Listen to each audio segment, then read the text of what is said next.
আসসালামু আলাইকুম রহমতুল্লাহি ওয়া বারাকাতুহু। ওয়ালাইকুম সম্মানিত আসসালাম ওয়া রাহমাতুল্লাহি প্রিয় ওয়া বন্ধুগণ, বারাকাতুহু। আমি একটি শশা খেতে এসেছি।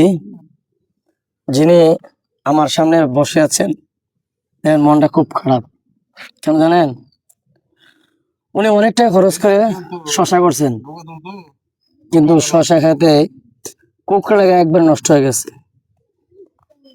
তো এই জন্য আমার বড় ভাইয়ের জমিনে আমি দেখার জন্য আসছি। তো ভাইয়ের সাথে কিছু কথা বলবো।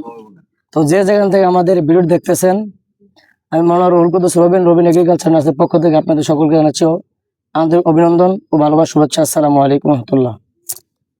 যে আমার বড় ভাই জনাব মোহাম্মদ রহমান আলী সাহেব, ওনার থেকে ভাই ভুলেছে না যে আপনার পরিচয়টা ভাই? আমার নাম মোহাম্মদ রহমান আলী খান। রহমান আলী খান, কুলিয়ারচর থানা, কিশোরগঞ্জ। আচ্ছা, আপনার এই শশা করতে যায় কোন সময় লাভ হয়, কোন সময় লস হয়। লাভ লসের দুনিয়াটা। তো এই যে আপনার সামনে শশাগুলো নিয়ে বসে আছেন, কি কি সমস্যার কারণে আপনার শশা নষ্ট হয়ে যায়? আপনি কৃষকদের উদ্দেশ্যে কিছু টিপস বলেন যে এই কাজ করলে শশা নষ্ট হবে না। এখন আমার প্রশ্ন হলো, শশা খাতে 1 নম্বর জাত ভালো, সার, হসপিড, ঔষধ সবকিছু প্রয়োগ করছেন, কিন্তু কুকড়া লাগার কারণ কি? আপনি তো দীর্ঘদিন ধরে শশা চাষ করতেছেন। কারণ দুইটা নতুন লাগাইছিলাম, লাউ গাছ নতুন করে লাগাইছি। আগে বন বীজ দিয়েছিলাম, আমার ধারণা হইতেছে বন বিষের কারণে এটা মার খেয়েছি। এটা আমার ধারণা আর কি মনে হইতেছে। কৃষক বন্ধুগণ, এবার বুঝতে পারছেন যে বন বীজ দেওয়ার কারণে ওনার জমিটা অর্ধেকটা নষ্ট হয়ে গেছে। আমি জমিটা দেখাবো, ভিডিওতে পাবেন। আচ্ছা, আর কি কি সমস্যা থাকতে পারে আপনি মনে হয়? আর এমনি তো যা বীজ দেওয়া কাম তা বীজ দিয়েছি। জি, ওষুধ যাচ্ছে গরুলা দেয় মাটির মেঝে যা ওষুধ দেওয়ার তাও আনছি, যা যা দিছে তাও এটা দিলে নষ্ট হইতো না। হ্যাঁ, এটাও দিছি।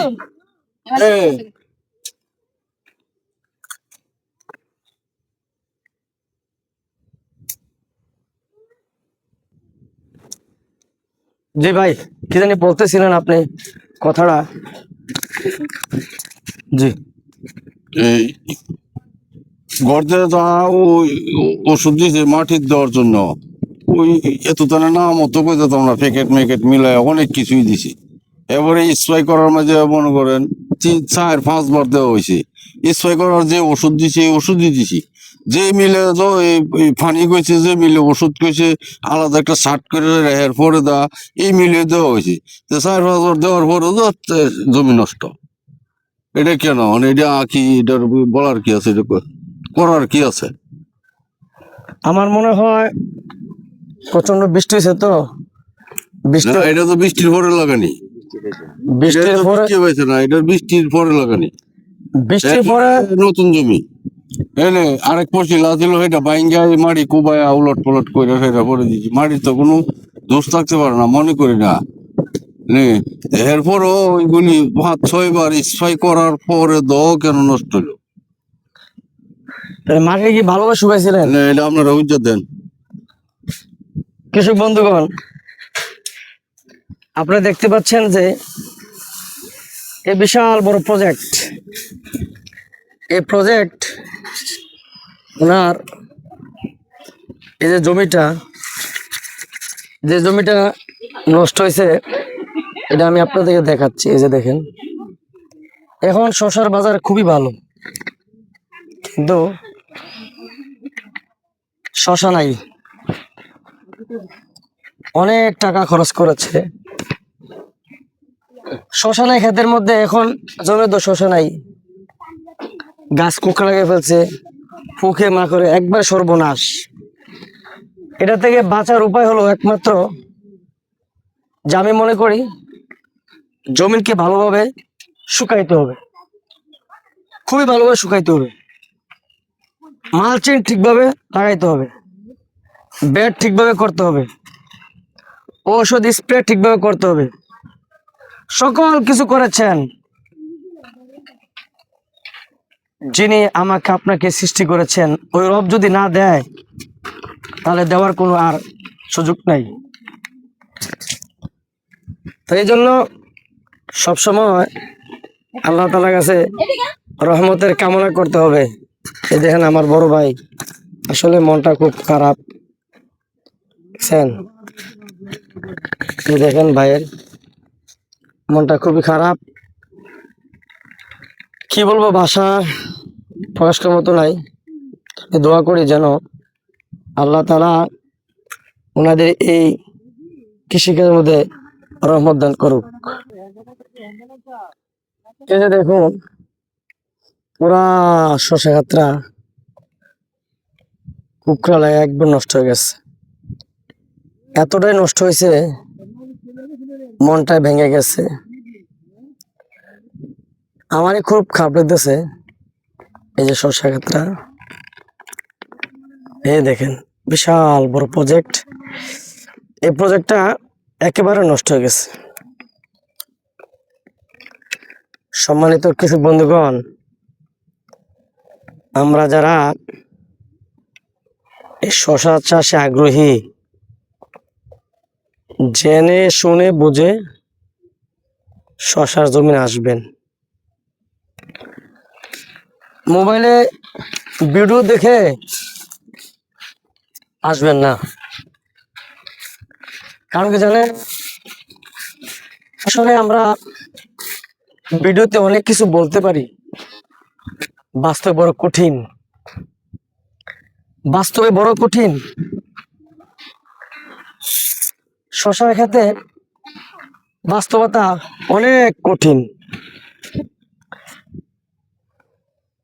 কথা বলা সহজ, কিন্তু সরজমিনে কাজ করে ফসল গড়ে তোলা বড়ই কঠিন। আমরা অনেকেই অনেক কিছু বলতে পারি, কিন্তু যে রব আমাকে সৃষ্টি করেছে ওই রব যদি না দেয়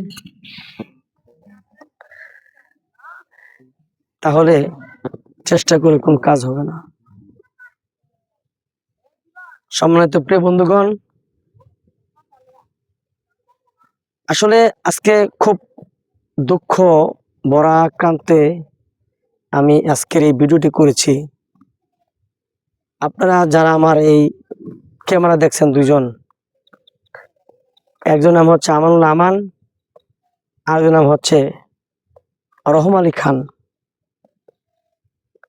অনেক আশা করে প্রায় 3 বিঘা জমি শশা করছেন। দু একটা ভুলের কারণে ওনাদের স্বপ্নটা ভেঙে গেছে। তো আমি সকল কৃষক ভাই বন্ধুদেরকে বলবো, আপনারা মন ভেঙে পড়বেন না। আল্লাহ তাআলা করে বলছেন, হে বান্দা, আমি যদি তোমার খড়কুটা সবকিছু নষ্ট করে ফেলি তখন তোমার মনটা সব ভেঙে যাবে। কিন্তু আমি আল্লাহ রাব্বুল আলামিন তোমাকে কেন করেছি জানো? পরীক্ষা করার জন্য। এই পরীক্ষাটাই আসল, এই পরীক্ষাটাই আসল। তখন আল্লাহ বলতেন, আমি যখন তোমাকে পরীক্ষা করবো তখন তোমার মন ভেঙে পড়বে। মন যদি ভেঙে পড়ে যায় তাহলে আমি আল্লাহকে ঢাকা ছেড়ে দিবে। সম্মানিত কৃষক বন্ধু, এই যে দেখেন পুরা শশা ক্ষেত সব নষ্ট হয়ে গেছে।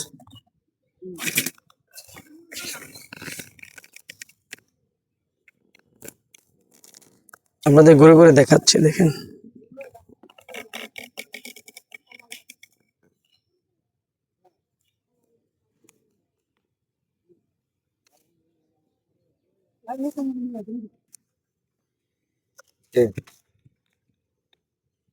এই কি করতেছ?